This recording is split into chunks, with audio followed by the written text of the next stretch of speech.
Hello, wonderful students. Today we're going to be kind of formalizing what we learned in today's class investigation, and we're going to be talking about evaluating limits algebraically.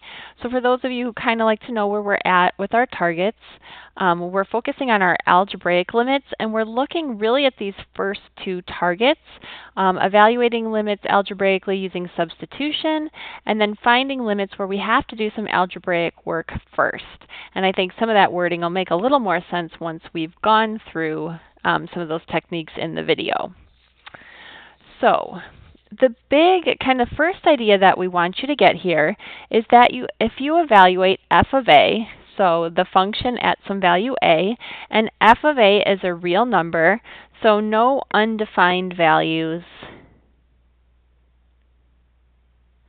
and no piecewise functions where a is the breaking point, then we would say the limit as x approaches a of f of x is just that function value at a.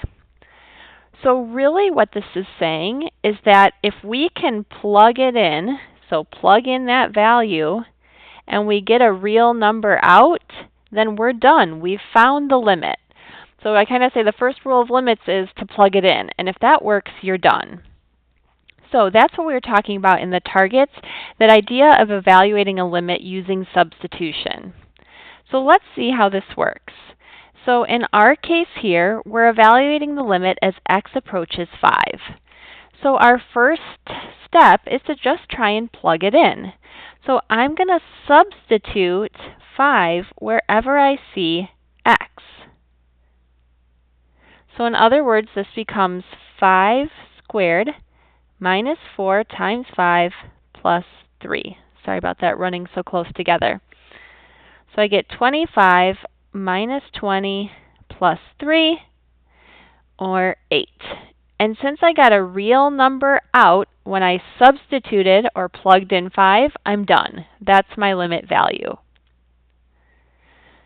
So we can keep repeating this process here. So our idea was to substitute in. So I know that 1 to the 7th is just going to give me 1. 1 to the 5th is 1. So I have minus 2 times 1 plus 1, and that's all to the 35th power. So if I have 1 minus 2 is a negative 1 plus 1 is 0 to the 35th, or just 0. Again, it becomes nice and easy when we can just go ahead and plug that in. So for my last one here, I'm going to do the same thing. I'm going to plug in 2. So I have 5 times 2 cubed, which is 8, plus 4 over 2 minus 3, which is negative 1. 5 times 8 is 40, plus 4 is a 44 over a negative 1, which is negative 44. So obviously that's kind of like the best case scenario. You can plug it in, there's no issues with doing that, and you've got your limit. Now, things become a little bit different when we have piecewise functions. We're going to look at those next. So if we have a piecewise function, if we're just looking at a one-sided limit, we're going to try substituting the x value into the appropriate side of the breaking point.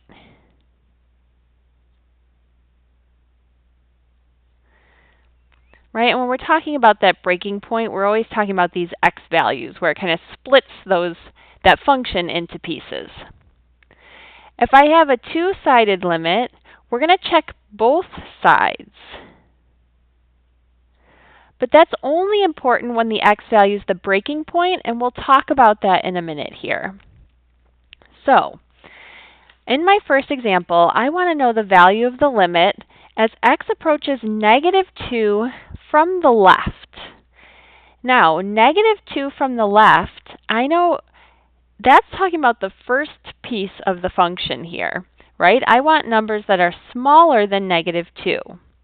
So negative 2 from the left means I'm going to plug in negative 2 into my first piece. So I'm going to have the opposite of negative 2 squared. We've got to be really careful with our signs here. So opposite of negative 2 squared minus 8 times a negative 2 minus 15. So negative 2 squared is going to be a positive 4, but I'm taking the opposite. So I have negative 4 plus 16 minus 15. So negative 4 plus 16 is 12, minus 15 should give me a negative 3 if I did that correctly. Now, in number 2, I'm approaching negative 2 from the right-hand side. So that means numbers that are bigger than negative 2. So I'm going to look at my second piece of the function here. So I know that's going to be equal to negative 2 times x is negative 2 minus 6. So I have positive 4 minus 6 equals a negative 2. So we're pretty easily able to calculate the one-sided limits. Now, in number 3, we're looking for a two-sided limit, so as x approaches negative 2. However, we just found out that the one-sided limits don't agree, so we know that two-sided limit does not exist. And again, we use our same explanation because the limit as x approaches negative 2 from the left does not equal to the limit as x approaches negative 2 from the right of our function. All right. Now, number 4 is a little bit different, and this is kind of what we were getting at here. This is the limit as x approaches negative 3. Now, negative 3, is going to be on this piece of the function. Now, because negative 3 is not a breaking point, I don't need to check both pieces. I only need to check that piece of the function where negative 3 lives. So since negative 3 lives in the first part, we're going to plug it in there, and then we'll be all set. So again, I have the opposite of negative 3 squared minus 8 times a negative 3 minus 15. So this would be negative 9 plus 24 minus 15. So negative 9 plus 24, that's going to give us 15 minus 15 is equal to 0. Okay, so that's for piecewise functions. Now, moving on to the next page here. Unfortunately, there are going to be some times where we're not just able to substitute. So it's going to give us an error plugging that in. So we always try that first. But for example, for number 1, I notice if I plug in a negative 2, I'm going to get 0 on the denominator, which we know we can't have. So when there are issues with plugging in, we're basically going to have 3 options for dealing with those limits. The first one we're going to try is to try factoring. So what I'm going to do, I'm going to take just this function here, and I'm going to rewrite it down here over x plus 2. Now, I notice the top is a difference of squares, so I'm going to factor that into x minus 2 times x plus 2. My denominator is x plus 2, and I notice then I can cancel those factors.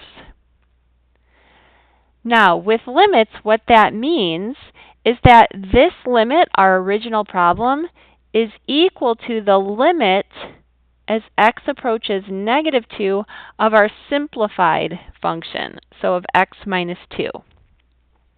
Now, notice that I didn't say this limit is equal to just this function.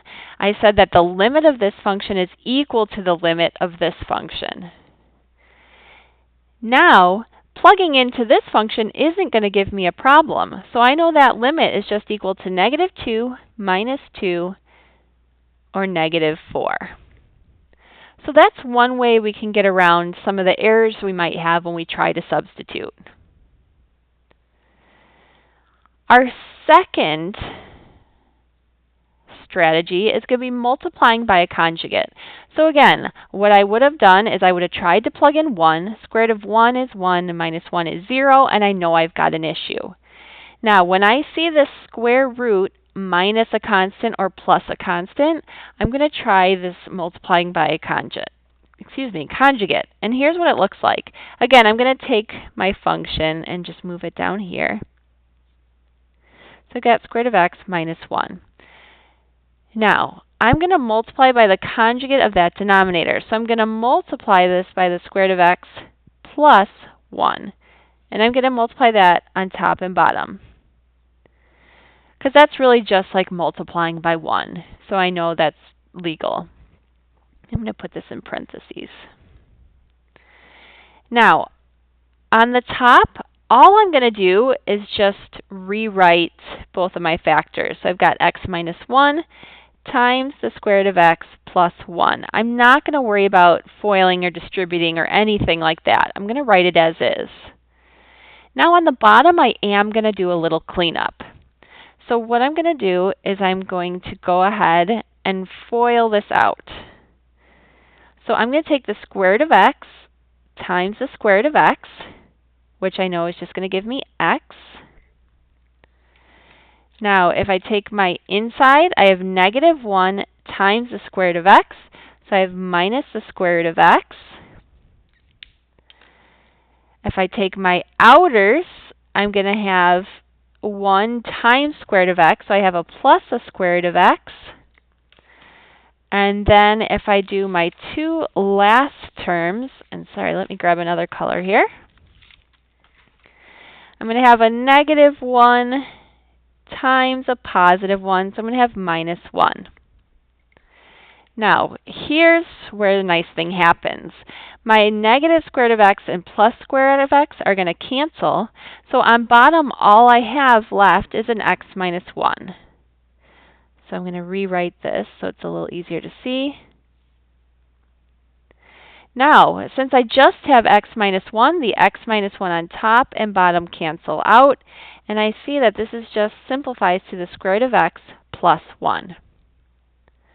So now, just like we did up top, I know that the limit of this function is equal to the limit, as x approaches 1, of my simplified function, square root of x plus 1, and now I can just plug in. So I've got the square root of 1 plus 1, which is just going to give me 2. Again, I keep that limit notation until I actually evaluate that limit by substituting. All right, last option is when we have complex expressions like this, complex fractions. We're going to try to eliminate denominators, or I like to call it kind of killing off that fraction, because this is messy and I want to make it look much more simple. So here we go. I have 1 over x minus 1 minus 1 over 1 over x minus 1. So what I do is I'm going to look at my fraction and find all those denominators. So I see I've got an x minus 1 here, and I've got an x minus 1 down here. Now this one is nice because I only have one denominator to work with. So what I'm going to do is I'm going to multiply on top and bottom, because I have to do the same thing. I'm going to multiply by that denominator. Now, here's what's going to happen when I do that. If I take this, and really what I have to do, remember, is I'm distributing it to both terms. So if I take x minus 1 times 1 over x minus 1, those x minus 1s are going to cancel, and I'm going to get 1. Now, when I distribute this to the negative 1, I'm going to have minus an x minus 1. Now, on the bottom, when I multiply this, I only have one term, so I don't need to worry about distributing. When I multiply 1 over x minus 1 times x minus 1, I just get 1. Now, this is really nice because now what I have is 1. If I distribute the negative 1, I get a minus x, and a negative times a negative gives me a positive 1. So this just simplifies to 2 minus x. So now again, we go back. I know that this is going to be the same